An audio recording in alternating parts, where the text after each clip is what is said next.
आज हम यहाँ पर श्री विवेक अग्रवाल जी जो कि सह संयोजक नियुक्त किए गए हैं भारतीय जनता पार्टी ब्रजमंडल। सर, आप पहले राज्य मंत्री रह चुके हैं, राज्य मंत्री का दर्जा प्राप्त समाजवादी पार्टी में रह चुके हैं और अब आप भारतीय जनता पार्टी के सह संयोजक के रूप में किस तरह से अपनी भूमिका बदल रहे हैं?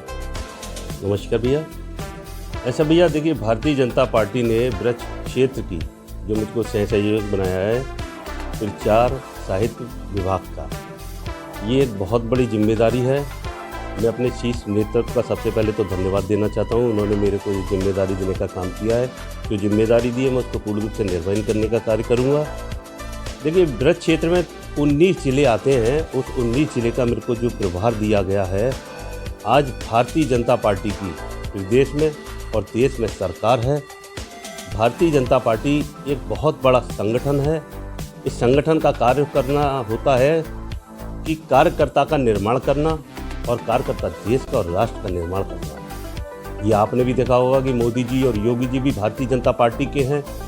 किस तरह से आज अपने ही देश में नहीं अपने विदेश में भी हमारे प्रधानमंत्री जी ने अपने देश का सम्मान बढ़ाने का काम किया है। देश का हर व्यक्ति अपने को गौरवान्वित महसूस कर रहा है। और रही बात योगी जी की, तो आज से 2017 से पहले की सरकारों ने किस तरीके से देश के लिए इस उत्तर प्रदेश में गुंडा राज कायम करने का काम किया था, आज योगी जी के राज में कानून व्यवस्था क्या है, जनता किस तरीके से खुशहाल है, ये देखने और समझने की बात है।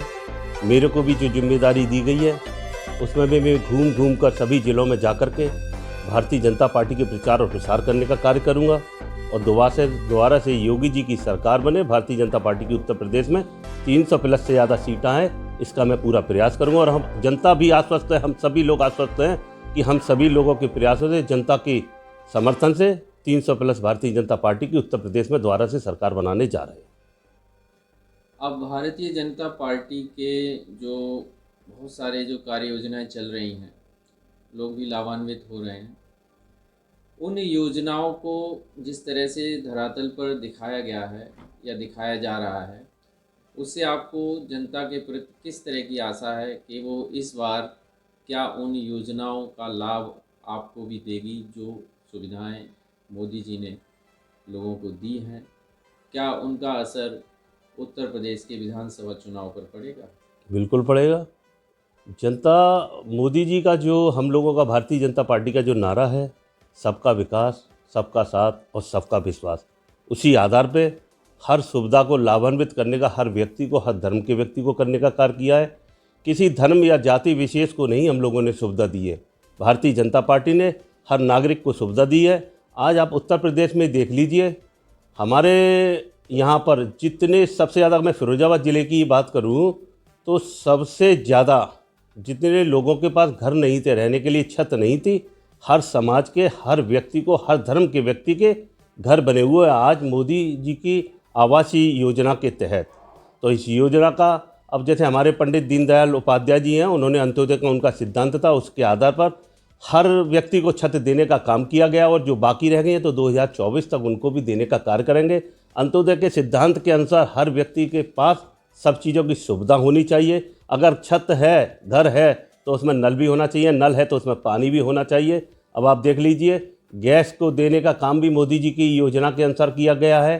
कितनी योजनाओं को, सब योजनाओं से आज जनता इतनी खुश है, उसने पूर्ण रूप से मन बना लिया है कि भारतीय जनता पार्टी को ही वोट देंगे, क्योंकि पुरानी सरकारों ने क्या किया ये भी सबके जग जाहिर है। अच्छा, राम मंदिर मुद्दे को लेकर लोगों की जो धारणा है, उससे आपको क्या लगता है, इससे फ़ायदा होगा? देखिए, 500 साल से हमारे पूर्वजों ने जो संघर्ष किया, ये संघर्ष को साकार करने का काम माननीय प्रधानमंत्री मोदी जी ने साकार किया, योगी जी ने साकार किया। क्या आप कभी कल्पना भी कर सकते थे कि भव्य और दिव्य राम मंदिर बनेगा अयोध्या में? इसकी कल्पना भी बड़े ही परे थी। योगी जी ने और मोदी जी ने इतना प्रयास किया तो आज ये भव्य राम मंदिर बनने को जा रहा है। अगर मोदी जी नहीं होते तो मैं नहीं समझता ये कभी भी राम मंदिर हमारा बन पाता। 500 वर्ष के जो भी खून और बलिदान दिए उन लोगों को आज ये समर्पित है, उनकी सम्मान है। भव्य और दिव्य राम मंदिर अयोध्या में बनने जा रहा है।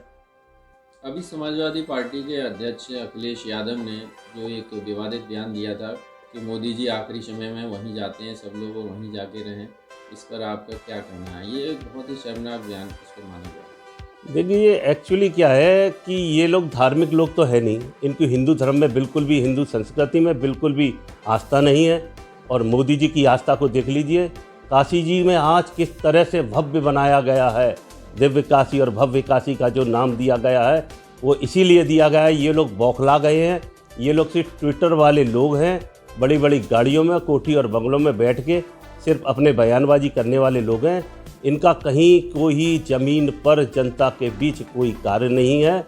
ये तो सिर्फ अनगल बयानबाजी दे रहे हैं। इनको भी आभास है कि भारतीय जनता पार्टी 300 से ज़्यादा सीट ला करके उत्तर प्रदेश में दोबारा से सरकार बनाने जा रही है। और विपक्षी जो गुट है जैसे सपा और अन्य दलों को आप किस स्टेज पर देख रहे हैं इस विधानसभा चुनाव? कुछ नहीं, जनता इनको मुंह तोड़ जवाब देगी।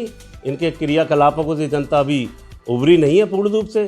जिस तरह से चारों तरफ चहुमुखी विकास भारतीय जनता पार्टी ने किया है, विकास की गंगा बहाने का काम जो भारतीय जनता पार्टी ने किया है वो जनता के सामने है। हर जनता इसका लाभ ले रही है, लाभान्वित ले रही है।